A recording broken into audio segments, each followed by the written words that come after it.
प्रभु यीशु मसीह के नाम में आपको अनुग्रह, शांति और आशीष मिले। ज़्यादातर देशों में कोर्ट होता है, कचहरी होती है, हाई कोर्ट होते हैं, सुप्रीम कोर्ट होता है और इनमें अलग अलग न्यायाधीश या जज बैठते हैं। और जज के सामने जब भी कोई मुकदमा आता है तो उस जज को उस देश के संविधान के अनुसार जजमेंट या न्याय देना होता है।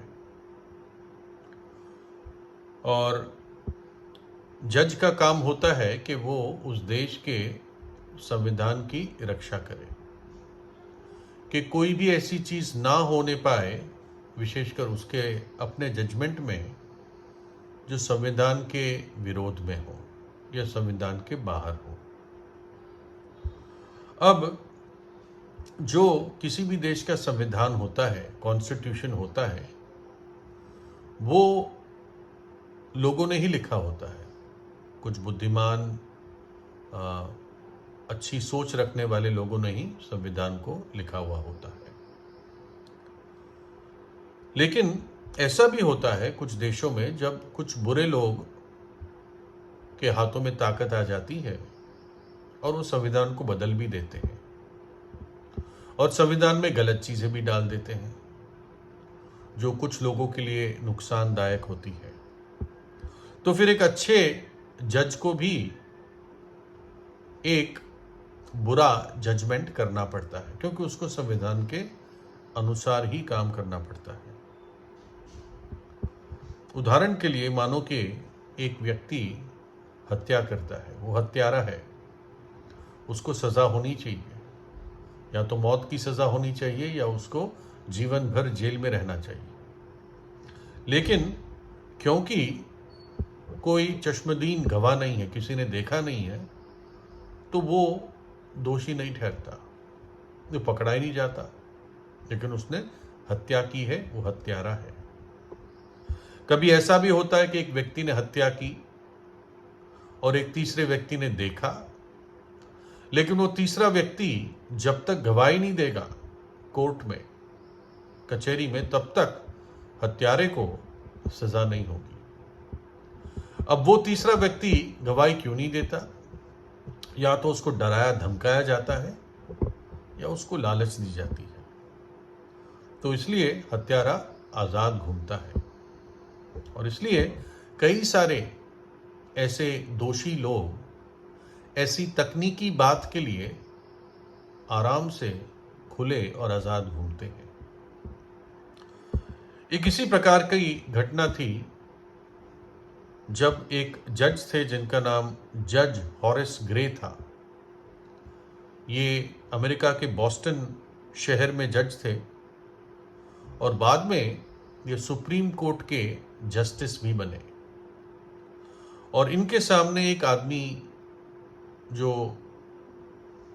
दोषी था, उसका मुकदमा आया और ऐसे ही किसी तकनीकी बात के कारण ये आदमी जज के द्वारा दोषी ठहराया नहीं जा पाया। यानी उस तकनीकी बात के कारण वो अपराधी मुकदमे को जीत गया और जज को कहना पड़ा कि बस तुम अब छूट गए, मतलब तुम जा सकते हो। लेकिन जज ने उसको एक बात कही, जज ग्रे ने। उन्होंने ये कहा कि मैं जानता हूं कि तू दोषी है और तू भी जानता है कि तू दोषी है, लेकिन एक बात याद रखना, एक ऐसा दिन आएगा जब तू मुझसे बेहतर और मुझसे ज्यादा बुद्धिमान जज के सामने खड़ा होगा और तब तेरा न्याय के अनुसार सही न्याय होगा, किसी नियमों के अनुसार तेरा न्याय नहीं होगा। ये बात जज ग्रे ने उस दोषी को कहा। और मनुष्य का जो भी जजमेंट होता है उसमें गलतियां होती है, पक्षपात होता है, लेकिन परमेश्वर का न्याय सिद्ध होता है, उसमें कोई भी पक्षपात नहीं होता। परमेश्वर काला गोरा, अमीर गरीब, अनपढ़ पढ़ा लिखा देखकर अपना न्याय नहीं करता। उसका न्याय सिद्ध है। कोई भी पाप उसकी नजर से छुप नहीं सकता। और कभी कभी परमेश्वर की ओर से सजा में देरी आ जाती है, लेकिन वो सजा आती है। सजा में वो देरी क्यों करता है कि काश ये मनुष्य पश्चाताप कर ले और सजा से बच जाए। और परमेश्वर के न्याय से कोई भी तकनीकी बात के कारण कोई भी छूट नहीं पाएगा। वो न्याय निश्चित रूप से होगा। परमेश्वर हर मनुष्य को पश्चाताप करने का मौका देता है, समय देता है। दूसरा पत्रस 3:9 में लिखा है, प्रभु अपनी प्रतिज्ञा के विषय में देर नहीं करता, जैसी देर कितने लोग समझते हैं। किस बात की देर? कि प्रभु इस दुनिया पर तेरा न्याय कब आएगा। इतनी भयंकर बातें, इतनी बुरी बातें इस संसार में हो रही है, प्रभु तू कब न्याय करेगा। तो लिखा है इसमें लोग देर समझते हैं, लेकिन प्रभु आखिर में देर नहीं करेगा।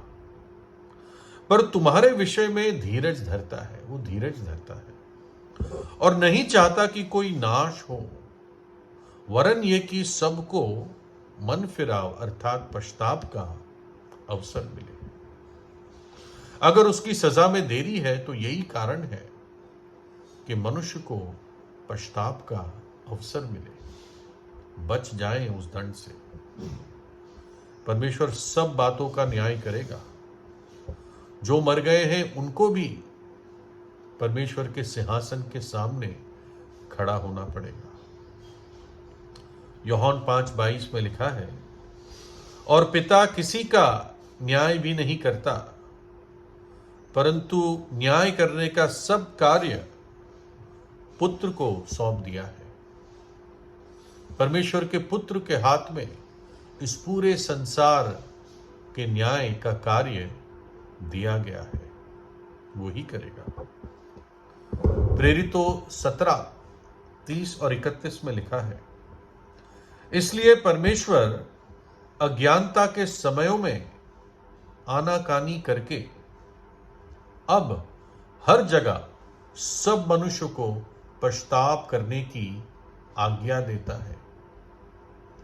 ये निवेदन नहीं है परमेश्वर की ओर से, लेकिन एक आज्ञा है कि मनुष्य अपने पापों से पश्चाताप करे, क्योंकि उसने एक दिन ठहराया है जिसमें वह यानी परमेश्वर पिता उस मनुष्य के द्वारा धार्मिकता से जगत का न्याय करेगा।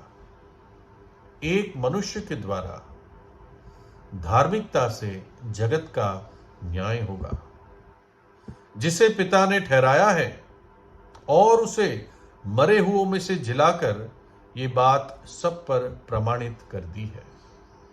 यानी परमेश्वर पिता ने इस बात को ठहराया है कि उसका पुत्र पूरे जगत का न्याय करेगा। वो पुत्र प्रभु यीशु जो मृतकों में से जी उठा। उसको मनुष्य क्यों कहा गया? कि उस मनुष्य के द्वारा धार्मिकता से जगत का न्याय होगा। मनुष्य इसलिए कहा गया क्योंकि परमेश्वर मनुष्य बनकर इस धरती पर आया आज से 2022 साल पहले, और एक कुंवारी के जरिए वो इस जगत में उसने जन्म लिया। और वो पाप रहित था। वो पाप रहित इसलिए था क्योंकि उसको मनुष्य जाति के लिए एक पवित्र बलिदान अपने आप का उस कलवरी के क्रूस पर देना था। मनुष्य के पापों के लिए वो एक ऐसा मेमना बन गया जो बिना किसी दाग का, बिना किसी खोट का एक पवित्र निष्कलंक मेमना था। और हमारे पापों के प्रायश्चित के लिए, हमारे पापों की क्षमा के लिए उस परमेश्वर के मेमने ने अर्थात प्रभु यीशु ने अपना पवित्र लहू बहा दिया। क्रूस पर उसने हमारे खातिर दुख उठाया और हमारी सारी सजा को अपने ऊपर उठाया, ताकि जो कोई उस पर विश्वास करे, अब वो व्यक्ति जो दंड उसके ऊपर था पाप के कारण, उस दंड से आजाद हो जाता है। परमेश्वर का न्याय पूरा हुआ जब यीशु मसीह ने क्रूस पर जगत के लिए सजा सही, दंड सहा, तो परमेश्वर का न्याय पूरा हुआ।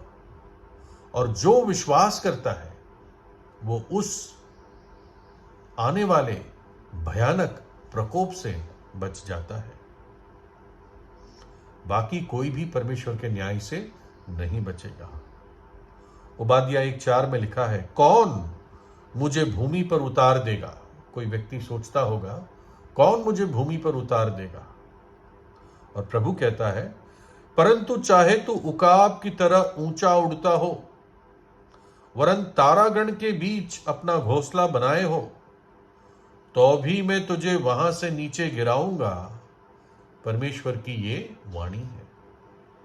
तारों में भी कोई घर बना ले। आजकल लोग अंतरिक्ष में जाते हैं, वहीं पर रहने की बात करते हैं।